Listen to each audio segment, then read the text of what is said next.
right, He's streaming. down We actually bad. have a really great pick over here. Something a little bit more hopeful in the craziest way Yeah. possible. But at South by, we were able to actually see the man in person, Michael J. Fox. He had a movie called Still, a Michael J. Fox movie, which we both thought had some of the best editing of a movie period this year, much less a documentary. I think you had said Yeah. it like it's just so pieced together perfectly. It's like he time traveled back. He went back to the future to make sure that these things work together. It's on It Apple. really Big thumbs. is pretty remarkable. Yeah, I mean, we talk about this a lot, particularly when we go to film festivals where there are like lots of documentaries there, right? But we tend to try to avoid the documentaries that are like a profile of a person because they're often very repetitive, they're not very introspective, and the filmmaking is not very Puff exciting. piece sometimes, This yeah.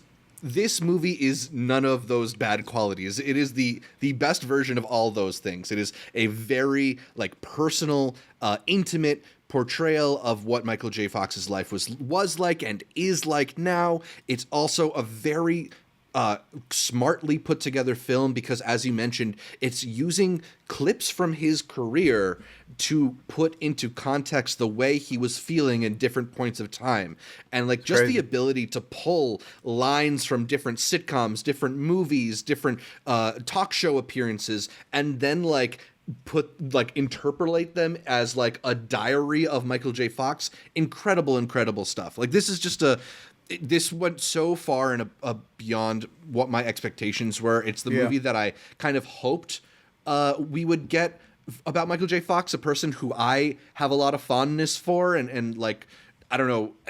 I felt very emotional watching it. It was weird to be in the lines in Sundance watching it on my phone and like getting a little bit teary eyed. But like, it's effective, and I think it's one of the best documentaries I've seen this year too. You had mentioned I'm always wary on those biopics as well, or the biodocs, I guess, where they're really a central part of it. And I think his approach here, where they had said they talked to him, and he pretty much was just hopeful the entire time. And then they asked him about like what it actually feels to have the condition. And he's like, "Oh, I've been in a bunch of pain the entire time we've been doing interviews." And he's like, "What?" Yeah. He's like, "We didn't want to make this a sob doc, but it's like this man and the perseverance that he has." Boy, you got it as a 3.5. If this made you cry, you got to bump that up, man. I want to see this in your end of the year list, bro. You being mean to these docs. This one delivered, man. I gotta watch it not on my phone while I'm cold and So that's what I shivering, thought. So. Seeing it again in Apple, it's like, was I just like comparing it to all the other standard puff pieces from other people? And I'm like, oh, this was just so different. No, it's really great. 90 minutes. Yeah. That's really great editing there. So still a Michael J. Fox movie is a film that it's been at Doc 10. It's been at Hot Docs. This movie's going to make it to the Oscars. That's one of my picks that I hope makes it to the final 5. Plugging it in. I hadn't actually thought about that, but you know, I think there's a good shot. It's considered for sure. There's always that early release that still makes it towards the end of the year, and I hope it's this one.